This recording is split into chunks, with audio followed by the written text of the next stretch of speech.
So tap me. I've been trying to catch you. If you tap me, I'll give you the floor.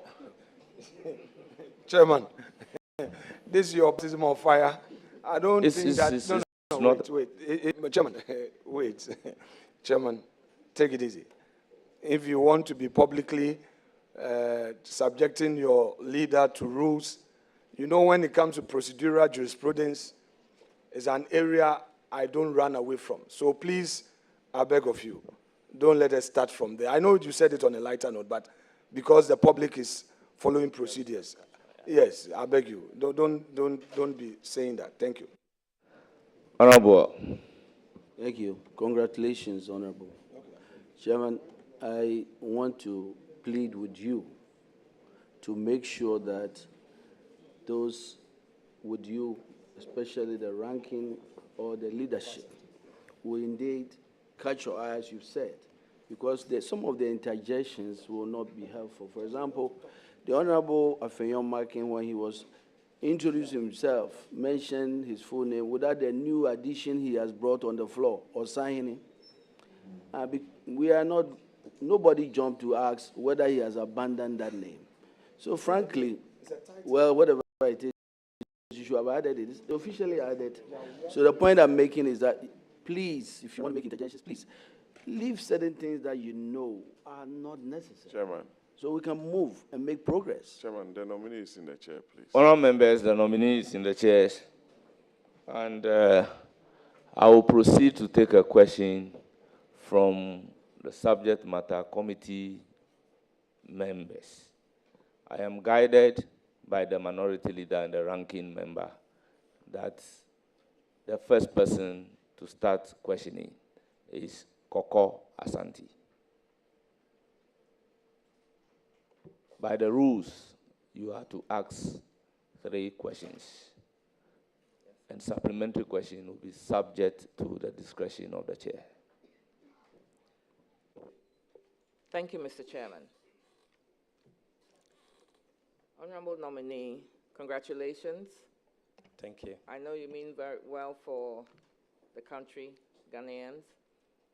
You've been a deputy minister, so I know you come with a lot of experience. But honorable nominee, I'd like to just indicate that your answers here carry a lot of weight. The investor community, both local and international, are watching and listening to every statement that you make here today. So I just want to, I know that you'll be mindful. Of course, there's no pressure. My first question, Mr. Chairman. Well, honorable members, when you are asked to ask question, proceed to ask the question and let's limit the commentaries. Thank you, Mr. Chairman, Chairman. wait. I just wanted to congratulate. Wait. Please put off your mind. Chairman, with the greatest respect. Chairman, it's not just a guide. The member is a new member. We have all practiced at the bar. We know what some of these things do to a person on his or her feet. I beg of you one more time. We are here to cooperate with you. Let's be tolerant. You've been in the minority before. You know what it is. Because this vetting, although it is majority-minority, you know that the work itself is being done by the minority. So please allow members to flow. I beg of you. I want us to have a very decent engagement and be stable in all we're doing. I'm begging you. Honorable Patrick Bowman. Chairman, thank you very much. I think the finance minister's position, like Honorable Koko rightly said, is very, very important. We know what the leader is made of. But sometimes some foundations ought to be laid to guide the nominee in his answers. Because she said the investor community, both locally and internationally, will be watching and listening. And these are very important partners in our growth program. So if she's going to ask a question that the investor community will be interested in, please, she ought to be given the opportunity to lay some foundation to the question. It doesn't hurt anybody. Thank you. Honorable Abodza. Chairman, I just want to appeal to all colleagues, especially the respected minority leader. I've been around this table and I saw when Honorable Forson was the ranking and Honorable Joe Wise was the chair. What I saw was I didn't see Honorable Forson trying to be co-chair. At the moment, so far, people watching might think you are a co-chair. So I'm just appealing to you. Your role in this is very important, without a doubt. It's very important. So for the viewing public, we'll just plead that the two of you should manage such that the interaction between the two of you does not appear as if there's a struggle for power. So I don't have much to say that. We have started well, but if possible, let there be one chair which we all defer to, and then we can make progress. So we're good. Thank you, Mr. Chairman. Honourable members, we had a preliminary meeting and we agreed on the roadmap.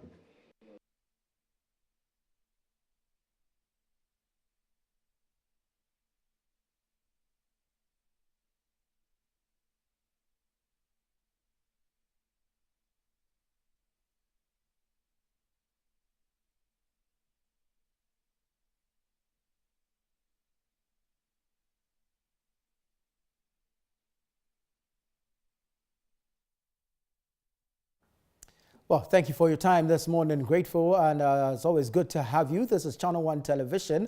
We're bringing you a live coverage of the vetting of ministerial nominees as presented to Parliament by His Excellency the President, John Dramani Mahama. The President has nominated Dr. Cassiel Forson as Finance Minister Designate. He's nominated John Abdullahi Jinapor as Energy Minister Designate and Dr. Akuritinga Ayene as the Attorney General and Minister for Justice Designate. The Appointments Committee of Parliament is sitting today, one of its public hearings, to vet these three persons for their nominated positions. If they go through and are approved by Parliament, then they take up their roles at the various ministries where they have been nominated to. This will be the very first set of His Excellency John Dramani Mahama's ministerial appointments. Recall that he has said that he wants to run the leanest and most effective and efficient government. He promised to nominate his cabinet ministers within 14 days of his presidency. So far, 3 nominations have come out, and so what remains will be 53 out of the 60 that he has promised. We also know that the President has reduced the number of ministries from the 30 under the Eswal Akufo-Addo administration to 23, and these 23, out of these 23, we know the 3 that have been nominated: Finance, Energy, and Ministry of Justice and the Attorney General's Department. The Appointments Committee of Parliament is sitting, chaired by Bernard Ahiafo, MP for Akachi South. He's deputized, or his vice chair will be the Honorable Emmanuel Ama Kofibua, MP for Elembele, and a host of other members, including the minority leader, Alexander Apenyo Markin, and his deputy, Patricia Apieje, all seated there. Well, following the, of course, preliminary engagements and the opening remarks by the chair and, of course, the minority leader, the minister-designate, Dr. Forson, has been invited to take his seat. He has taken his seat, and the interrogations or the vetting is set to begin.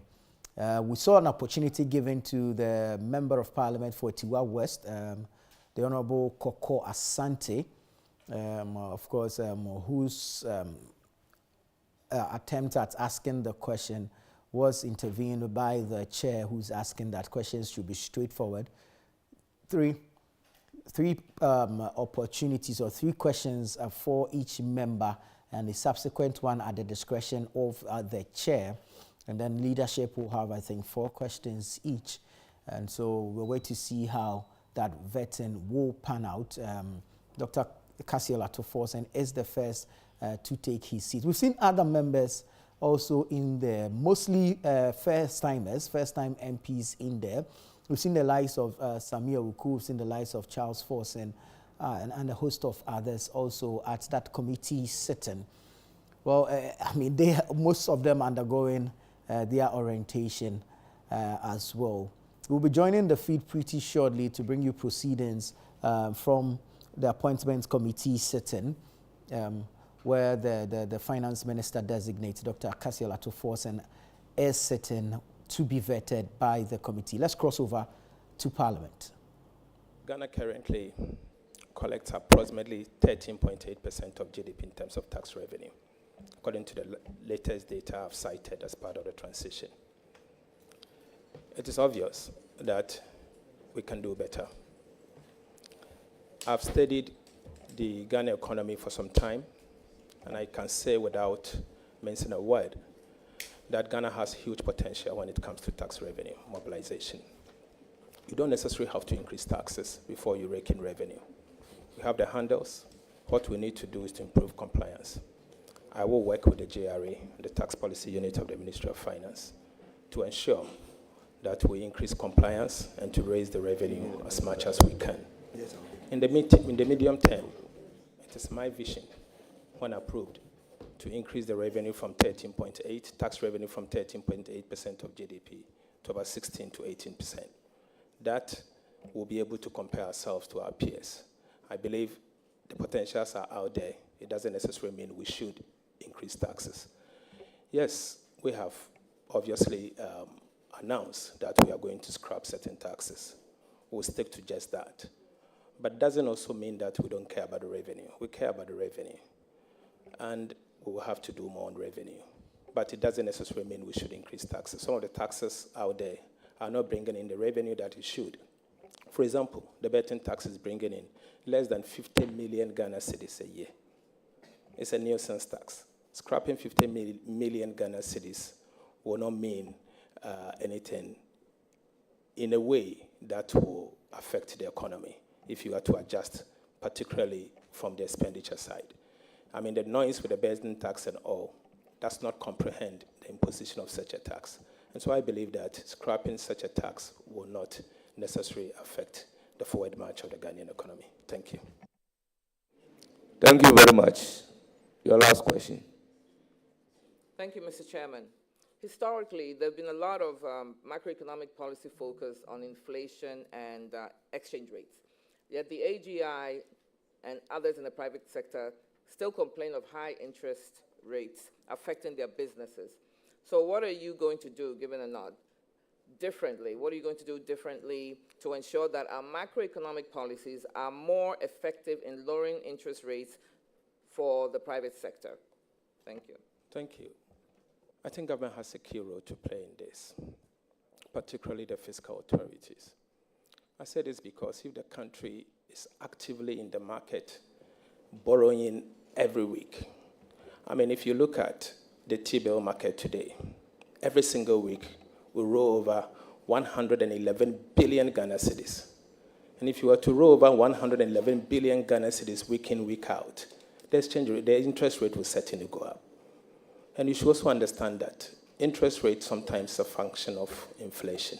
And that is why, personally, I believe there was the need for us to immediately work to bring inflation down. And then also work in such a way that we can stabilize inflation, stabilize the exchange rate, and create jobs. Until we do such a thing, certainly the concerns you've raised will still be there. And there's a lot of work we have to do. It starts from the fiscal authorities. We need to cut expenditure. The time is now. We have to cut the waste. And if you cut the waste, certainly you'll be able to, you will not be able to, you will certainly go to the market in a careful way that you will not be borrowing as much as you are borrowing today. And that in itself, you won't crowd out the private sector and you will be bringing down the inflation in a way that interest rate will come down. Thank you. Thank you.